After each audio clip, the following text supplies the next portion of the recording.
Hey all, welcome back to another video. I received a request from one of my patrons for a particular topic actually, and so we're going to start here on covering that. This is going to be a little bit of a different format from what I usually do because this is a subject that you really can't cover in like one single video. Rather, I'm going to do kind of an intro, brief overview thing here, and then on my blog, on the website, carltoncarnivores.com/blog, so the carnivore blog, I will be putting up articles that go into a little more depth on the different groups that need more attention here. The topic that was requested was dealing with carnivorous plant seeds. Now, this is a topic that is often kind of a mystery for some groups, really straightforward for other groups, but is one that a lot of people like to try as quickly as they can because seeds tend to be cheaper than plants. It's a good way to get a whole lot of plants and often a lot of diversity. For example, if you're growing like Sarracenia seeds, from one cross, especially when it's hybrids, you can get hundreds upon hundreds of little seedlings, and each one might end up producing a completely different looking plant from its siblings. So it's really cool to see it's a good way to see a lot of diversity, get a lot of really interesting plants. But carnivorous plant seeds tend to have a few details concerning how easy they are to grow or how long it takes for them to grow that does kind of put it off as not being something really for beginners for a lot of these different groups. So to start, carnivorous plant seeds in general tend to be fairly short-lived if they're not properly stored. So when the plant actually produces its seeds, those seeds will go out and they'll either germinate right away, or in the case of like temperate plants or some like the tropical Australians that experience dry seasons, those seeds will lay dormant until they experience certain conditions that remove the germination inhibitors within them and allow them to sprout. So those seeds tend to have a slightly longer shelf life, but often only if they're experiencing the conditions that maintain a dormant period. Otherwise, they still have very short shelf lives. They don't last very long. So if you don't plant them right away, you end up losing viability and the seeds just won't sprout after, in some cases, only a few weeks, some of them a few months. Others you can store for years if you do it correctly. So some of the easiest seeds that you can try and grow include things like tropical warm-growing sundews. Nepenthes seeds are actually really easy to sprout, although they take forever to grow up.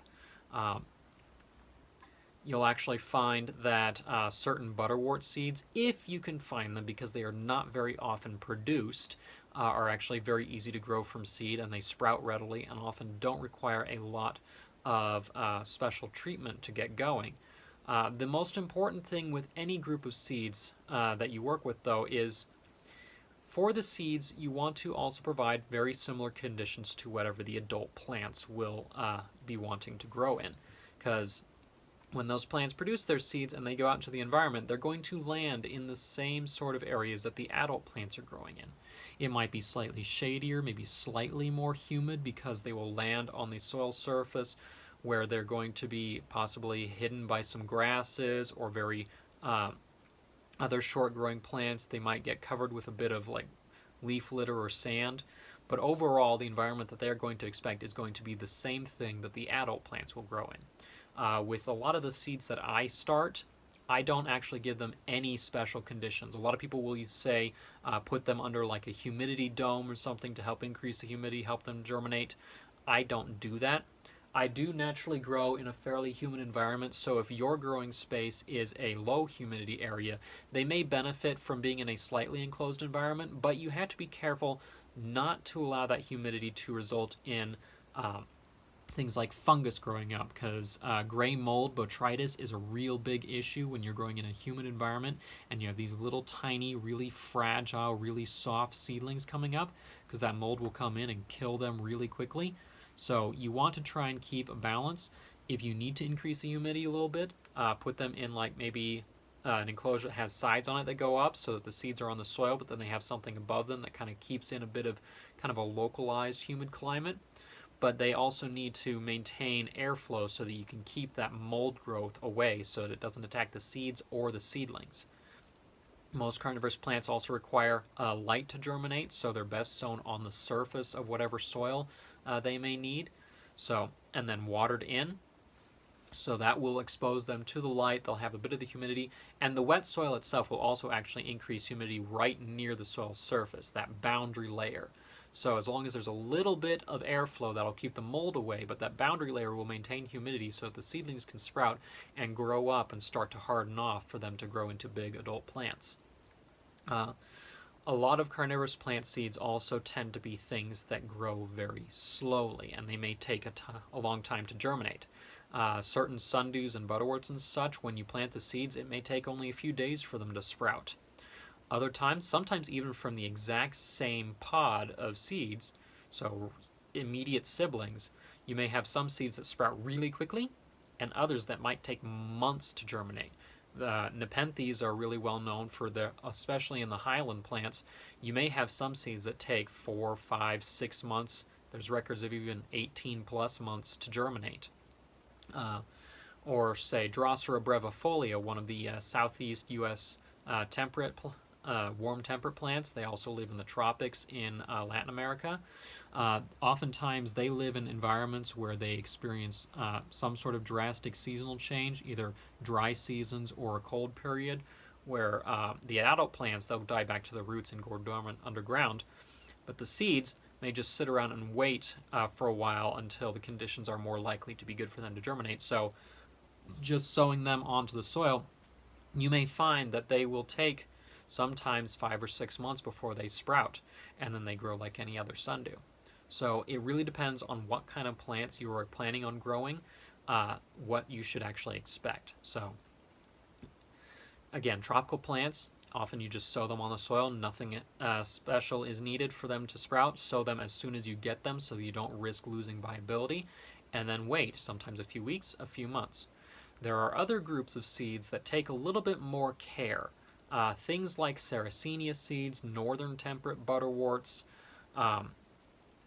You'll find other temperate plants generally will require something like a cold stratification period. So the northern temperate sundews, another group.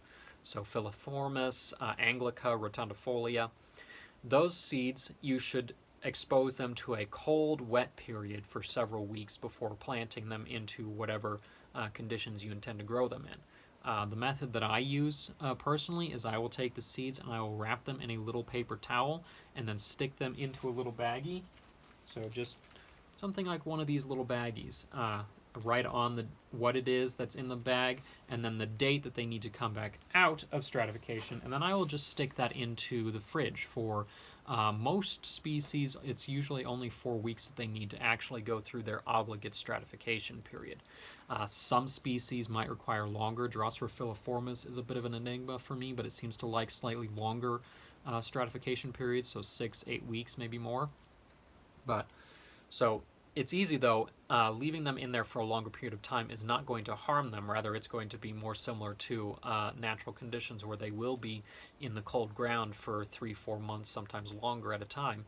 So you put them in a little paper towel baggie, you make that wet, you seal it in the bag, stick it in the fridge for 4 to 8 weeks, maybe more, and then when you bring them out, kind of drain out the excess water on that paper towel so you can get the seeds off, and then sprinkle them over the soil surface. That stratification period is breaking down germination inhibitors that are within the seed that prevent them from growing. That cold period breaks down those chemicals so that once they are exposed to warm, wet conditions again, they can actually immediately start growing because they don't have anything preventing that physiology from starting up. There are some other groups like pygmy sundews, a lot of tuberous sundew seeds, as well as bibulus, the Australian rainbow plants, that may need a slightly different special set of conditions where they experience a hot, dry period during summer, and so they need a hot stratification. For some species, that might just be you take them, you sow them on the pot, and you leave it somewhere where it's 80, 90 degrees over summer, let it be dry and whatever, and then start watering them when it cools down in fall, and that will make them sprout. Some require something even more than that. A lot of tuberous sundews, and especially bibulus, may require something like smoke treatment or gibberellic acid treatment. That's where you take the seeds and you mix up some sort of solution. You can use smoke water. I usually use a solution of gibberellic acid, GA3 hormone. That is a germination, what's the word? A germination inducer, so that overrides the inhibitors. And so when you increase that hormone, that triggers the seeds to go, oh, okay, now it's time to grow. And so the same thing with the like smoke water. Some people will also take like grasses and burn those, and as that runs through the soil, the chemicals in that will also react with the inhibitors and remove them. Same thing either way. That takes away the thing that's preventing the seed from germinating, and then you'll get the seeds to grow. Smoke water is actually pretty easy to get a hold of at. You can often find it even at supermarkets. They'll sell it as liquid smoke for flavoring like meats when you're grilling things. You can also find GA3 gibberellic acid.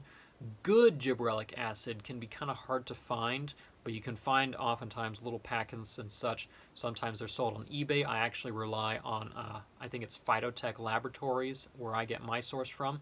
I will also sell small vials of GA3 solution. I sell it at 1,000 parts per million. That can be used straight on for things like the perennial rainbow plants, or diluted for other species.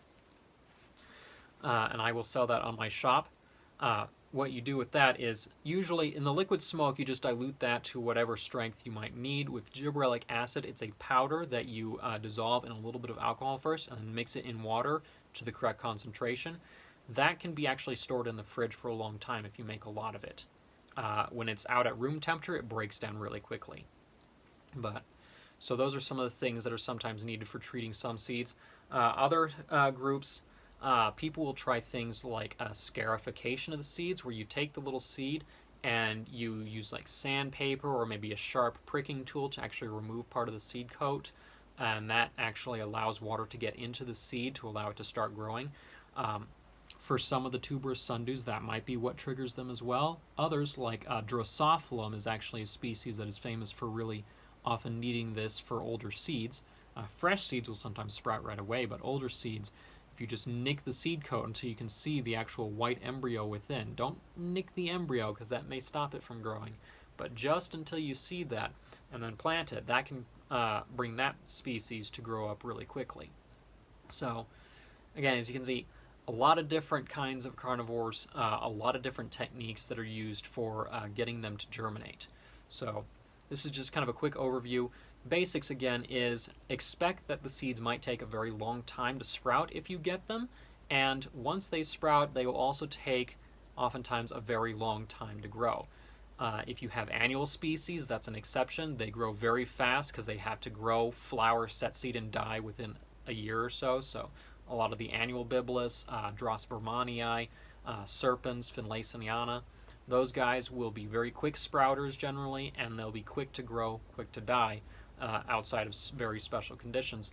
Most others, especially when it comes to the big perennial species like the Sarracenia, Nepenthes, the tropical pitchers, and so on, when they sprout, they will take a long time to grow. For a lot of Sarracenia, that may be anywhere from 2 to 5 years to go from seedling to maturity. For Nepenthes, you may have a lowlander that grows really fast and it might only take 2 years to get to maturity, or you may have highland species that take months to sprout and then take 5, 7, 10, 12 years to reach maturity from seed. So there's make sure you have the right expectations going into this.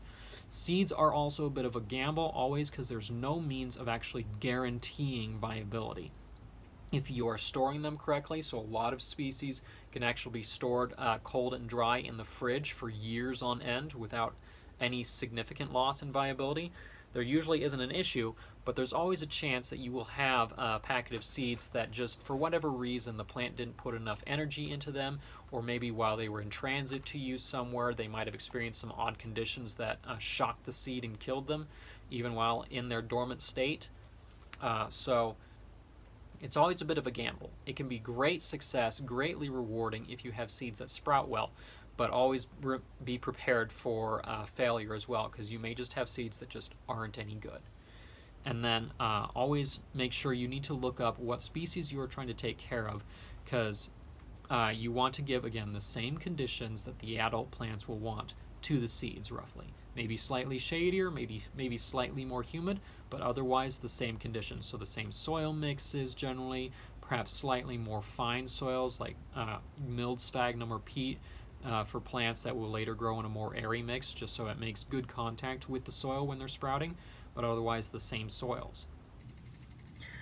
And a quick reminder too, remember a lot of carnivorous plant seeds are really, really, really small.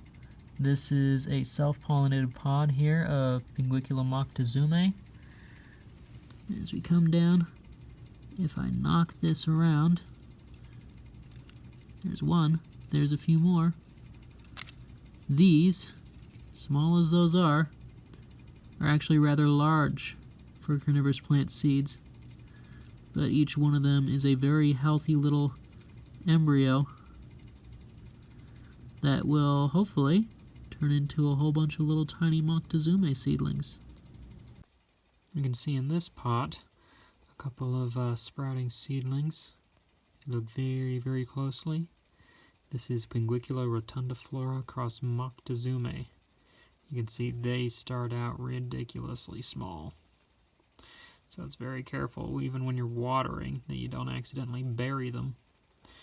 And over here, if you can find it, there's one right there of Immaculata cross Moctezuma. Again, I will be going into more details on this on some of the blog articles that I'll be putting up, because each different genus, so Drosera, Sarracenia, and so on, requires kind of its own focus, and different groups in there sometimes require more detail. So that's a place where I can kind of put it down in a more succinct format and put in a lot more details so people can have a good reference for what to do when they are growing seeds. So I will be trying to link those to this video as I put them up. Otherwise, if you're seeing this later on in the future, just go and check out my website, carltoncarnivores.com. The carnivore blog is linked from the top menu on there. And within, there's a couple subsections for carnivorous plants, other plants in general, wildlife, and so on. You can look in there, find the carnivorous plant section, and you'll probably be able to find the articles that I'll be posting for how to deal with different kinds of carnivorous plant seeds. But until then, if you'd like to help support the production of educational videos like this, and possibly be heard for your suggestions for what things I should make videos of or blogs of, you should consider joining at patreon.com/hcarlton. Members there, you also get some special benefits. Seed-wise, I do a monthly seed contest there for the members, usually something that I either don't have on my website available, special things that I only give out to patrons, or only give opportunities through like special auctions and such. I will give contests there for that. Often that might include Nepenthes seeds, special new Sarracenia or butterwort seeds that I will give. So you can join for that. There's also stickers. You get early access to videos and such on there. If you can't help out there, donations can also be made for one-time things at Ko-fi. That's ko-fi.com/carltoncarnivores. Buying things from the shop on the website, of course, helps as well. Everything is listed underneath the sales tab on my website, the different sections for the different carnivorous plants. I also sometimes have reptiles available. Right now I've got baby sand boas, in fact, that are looking for new homes. So that also helps support the production of these videos, the running of the greenhouses, and so on. Otherwise, just watching this video, giving a like, subscribing, sharing the content also helps boost attention here, and it helps the channel grow. So just do that. And as always, you can also find more information, more videos, more little photos and clips that I'm posting on social media, Instagram, TikTok, Facebook, all at Carlton Carnivores. But until next time, I'm Hawken Carlton, and this is Carlton Carnivores.